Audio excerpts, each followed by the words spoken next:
आपण सोडवणार आहोत 2022 या वर्षी झालेल्या मंथन राज्यस्तरीय परीक्षेची इयत्ता तिसरीच्या मराठी व सेमी माध्यमाचा पहिला पेपर. विभाग 1 मराठी. यात एकूण 25 प्रश्न असतील. त्यासाठी तुम्हाला 50 गुण देण्यात येतील. प्रश्न 1 व 2 साठी सूचना. खालील उतारा वाचून त्या खालील प्रश्नांची योग्य उत्तरे पर्यायातून शोधा. यात आपल्याला एक उतारा दिलेला आहे, तो आपण वाचूयात. भारतरत्न हा भारताचा सर्वोच्च नागरी सन्मान आहे. हा सन्मान राष्ट्रीय सेवेसाठी दिला जातो व राष्ट्रीय सेवांमध्ये कला, साहित्य, विज्ञान, सार्वजनिक सेवा आणि क्रीडा यांचा समावेश आहे. या सन्मानाचा प्रारंभ 2 जानेवारी 1954 रोजी भारताचे तत्कालीन राष्ट्रपती डॉक्टर राजेंद्र प्रसाद यांच्या काळात केला गेला. सुरुवातीला हा सर्वोच्च नागरी सन्मान मरणोत्तर देण्याची प्रथा नव्हती. इसवी सन 1955 मध्ये हा नागरी सन्मान मरणोत्तर सुद्धा देण्याची तरतूद करण्यात आली. हा नागरी सन्मान एका वर्षात जास्तीत जास्त 3 व्यक्तींना देण्यात येतो. डॉक्टर सर्वपल्ली राधाकृष्णन यांना इसवी सन 1954 साली पहिला भारतरत्न सर्वोच्च नागरी सन्मान देऊन गौरवण्यात आले. प्रश्न 1. भारतरत्न हा सर्वोच्च सन्मान सर्वप्रथम कोणाला मिळाला? उतार्यामध्ये दिलेल्यानुसार डॉक्टर सर्वपल्ली राधाकृष्णन यांना इसवी सन 1954 साली पहिला भारतरत्न सर्वोच्च नागरी सन्मान देऊन गौरवण्यात आले. म्हणून आपले अचूक उत्तर आहे पर्याय क्रमांक 3 डॉक्टर सर्वपल्ली राधाकृष्णन. प्रश्न 2. वरील उतार्यासंबंधी खालीलपैकी अयोग्य विधान कोणते?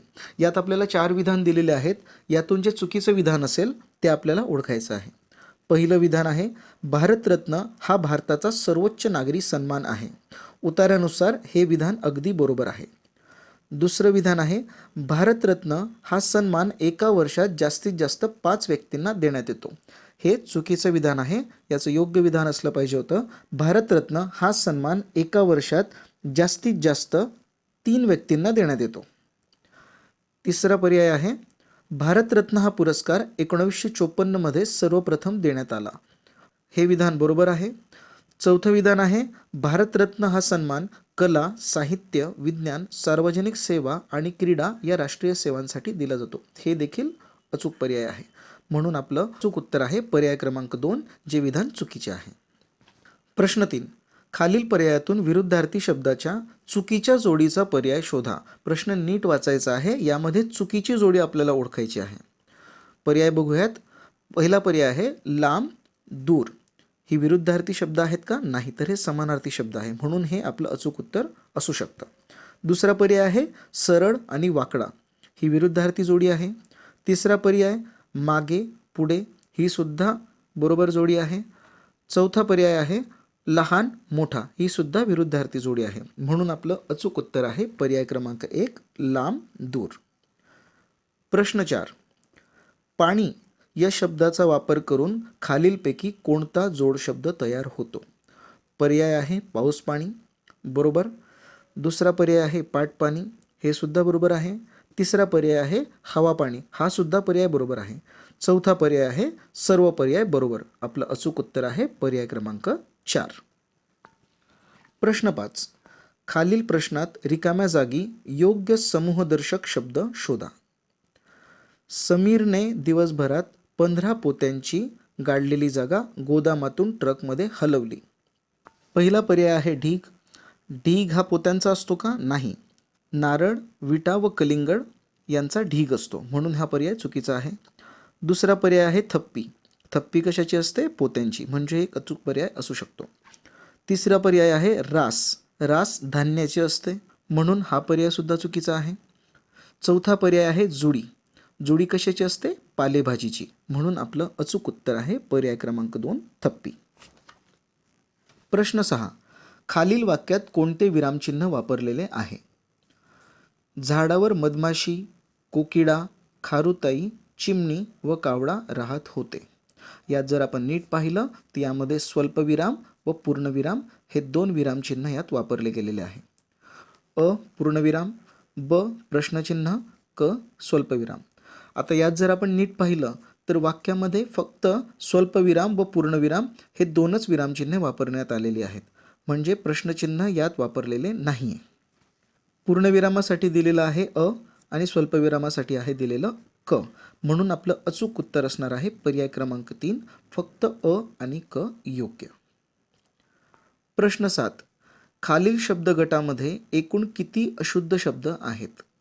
आपल्याला यामध्ये 6 शब्द देण्यात आलेले आहेत. स्वच्छ, पौष्टिक, वर्णन, निश्चय, बशीस, पेरणी. स्वच्छ हा शब्द शुद्ध आहे. पौष्टिक हे आपण पौष्टिक असं लिहितो का? नाही, तर पौष्टिक असं म्हणतो, म्हणून हा अशुद्ध शब्द आहे. दुसरा आहे वर्णन. यामध्ये नच्या ठिकाणी बाणाचा न असला पाहिजे व बाणाच्या नच्या ठिकाणी नळाचा न असला पाहिजे, हा सुद्धा अशुद्ध शब्द आहे. चौथा शब्द आहे निश्चय, हा शुद्ध शब्द आहे. पाचवा शब्द आहे बशीस, नाही तर बक्षीस असं असायला हवं होतं, म्हणून हा सुद्धा अशुद्ध शब्द आहे. शेवटचा शब्द आहे पेरणी, तर यामध्ये नच्या जागी बाणाचा न असला पाहिजे होता. पेरणी हा सुद्धा अशुद्ध शब्द आहे. तर यामध्ये एकूण 4 अशुद्ध शब्द दिलेले आहेत. अचूक उत्तर आहे पर्याय क्रमांक 1, 4. प्रश्न 8 व 9 साठी सूचना. खालील कविता वाचून त्यातील प्रश्नांची उत्तरे पर्यायातून शोधा. यामध्ये आपल्याला एक कविता दिलेली आहे. असा बरसला श्रावण अन बहरली धरती, उधळीतो निसर्ग राजा सौंदर्याचे माणिक मोती. नटली अवघी सृष्टी गर्द हिरव्या रंगाने, सुंदर कोमल फुले डोलती दरुडनी मधुगंधाने. खडाडतो हा रजतरस नदी सागरामधुनी, नवचैतन्य फुलले झाडांच्या पानोपानी. मनमोहक हा मृदगंध अन थंडगार वारा, लाभला मनास वाटे सुखाचा किनारा. भरुनी आले मेघ सावडे शिंपीत जलधारा, नयनी ठेविते साठवुनी ऋतुश्रावण तुझा नजारा. प्रश्न 8. वरील कवितेत कोणत्या ऋतूचे वर्णन केले आहे? पहिल्याच ओळींमध्ये आपल्याला कळतंय असा बरसला श्रावण म्हणजे श्रावण ऋतूचे वर्णन यामध्ये केलेले आहे. आपलं अचूक उत्तर आहे पर्याय क्रमांक 4, श्रावण. प्रश्न 9. कवितेत डोळा या शब्दासाठी कोणता समानार्थी शब्द आला आहे? पर्यायात जर आपण पाहिलं तर नेत्र, नयन, लोचन व चक्षु हे 4ही शब्द डोळा या शब्दासाठी समानार्थी आहे. मात्र कवितेत आलेला एकच शब्द आहे नयनी ठेविते साठवणी. नयन हा शब्द कवितेमध्ये आलेला आहे. तर आपलं अचूक उत्तर आहे पर्याय क्रमांक 2, नयन. प्रश्न 10. खालील शब्द गटामध्ये किती नामे पुल्लिंगी आहेत? पपई, पणती, भेंडी, चांदोबा, पेरू, पुस्तके व दिवा. पुल्लिंगी नामांना आपण तो या सर्वनामाने दर्शवतो. तर आपण जर शब्दगट पाहिला तर यामध्ये तो चांदोबा, तो पेरू आणि तो दिवा असे 3 पुल्लिंगी शब्द आपल्याला दिसत आहे. म्हणून आपलं अचूक उत्तर असणार आहे पर्याय क्रमांक 2, 3. प्रश्न 11. खालील पर्यायातून प्राणी व त्यांचा आवाज यांची चुकीची जोडी कोणती? पहिला पर्याय आहे हंसाचा केकराव. हंसाचा केकराव नसतो तर कलरव असतो, म्हणून ही चुकीची जोडी आहे. पर्याय 2 वाघाची डरकाळी, बरोबर आहे. 3 हत्तीचे चित्कारणे, हा सुद्धा पर्याय बरोबर आहे. चौथा पर्याय आहे बेडकाचे डरावणे, हा सुद्धा योग्य पर्याय आहे. म्हणून आपलं अचूक उत्तर आहे पर्याय क्रमांक 1. प्रश्न 12. खाली दिलेल्या शब्दकोड्यात पर्यायातील कोणती अक्षरे लिहिल्यास 3ही अर्थपूर्ण शब्द तयार होतील? पर्याय बघूयात. प्र, बी, अ. हे जर आपण शब्दकोड्यामध्ये टाकून पाहिले तर शब्द तयार होतात. प्रचार हा योग्य शब्द असू शकतो. विवाद हा चुकीचा शब्द आहे. अशिस्त हा सुद्धा चुकीचा शब्द आहे. म्हणून पर्याय क्रमांक 1 चुकीचं उत्तर आहे. पर्याय क्रमांक 2 वि, ना, बे यावरून शब्द तयार होतात. विचार हा योग्य शब्द आहे. नाबाद हा सुद्धा अर्थपूर्ण शब्द आहे आणि बेशिस्त हा सुद्धा अर्थपूर्ण शब्द आहे. म्हणून हा एक अचूक पर्याय असू शकतो. तिसरा पर्याय आहे अ, ना, कु. आचार, नाबाद, कुशिस्त यात सर्व शब्द अर्थपूर्ण तयार होत नाही, म्हणून हा चुकीचा पर्याय आहे. चौथा पर्याय आहे बे, अ, ना यावरून तयार होतात. बेचार, अबाद, नाशिस्त यात एकही शब्द अर्थपूर्ण तयार होत नाही. म्हणून आपलं अचूक उत्तर आहे पर्याय क्रमांक 2. प्रश्न 13. क, नु, म, र, क या अक्षरांपासून एक अर्थपूर्ण शब्द तयार होतो. त्या शब्दातील कोणत्या क्रमांकाची अक्षरे घेतल्यास पाणी या शब्दाचा समानार्थी शब्द तयार होईल? बघा, सर्वात आधी आपल्याला दिलेल्या अक्षरांवरून एक अर्थपूर्ण शब्द तयार करायचा आहे.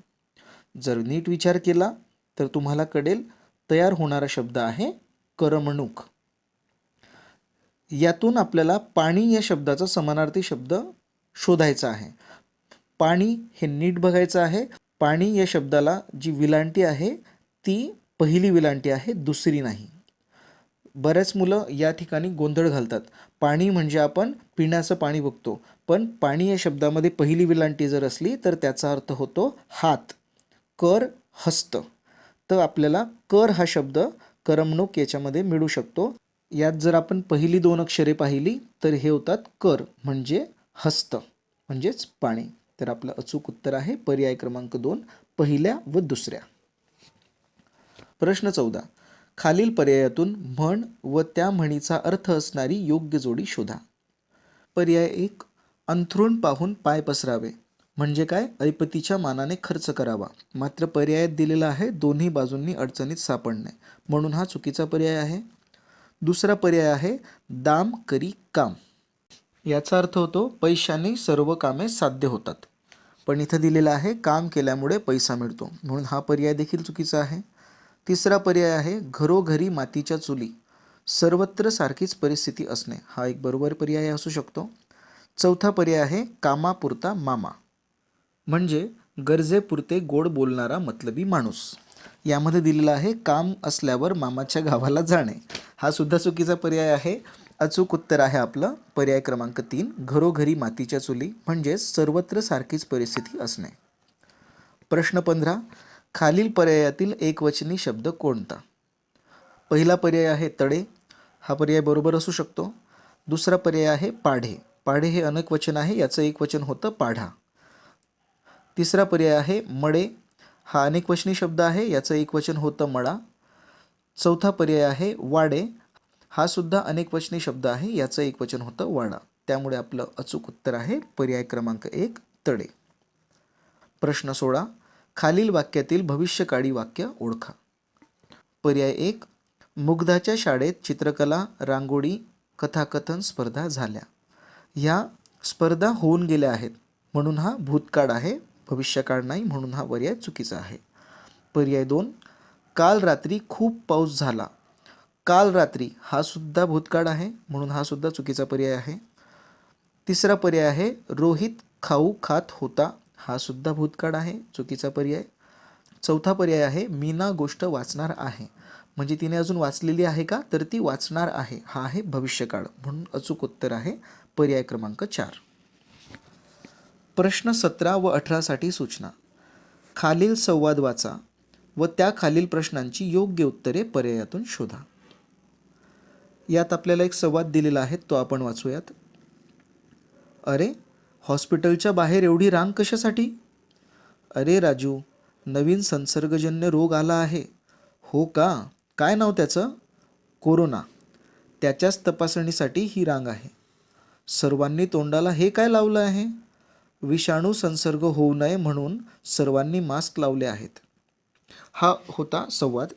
यावर आधारित प्रश्न आपण पाहूयात. प्रश्न 17. वरील संवाद कोठे घडला आहे? तर हा संवाद कुठे घडलेला आहे? हॉस्पिटलच्या बाहेर. आपण पर्यायांमध्ये उत्तर शोधूयात.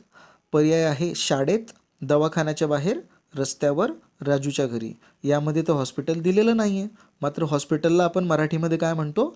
दवाखाना. म्हणून अचूक उत्तर आहे पर्याय क्रमांक 2, दवाखान्याच्या बाहेर. प्रश्न 18. सर्वांनी मास्क का लावले होते? यात बघा संवादात विचारलेलं आहे सर्वांनी तोंडाला हे काय लावलेलं आहे? त्याचं उत्तर काय दिलं त्याने? विषाणू संसर्ग होऊ नये म्हणून सर्वांनी मास्क लावले आहे.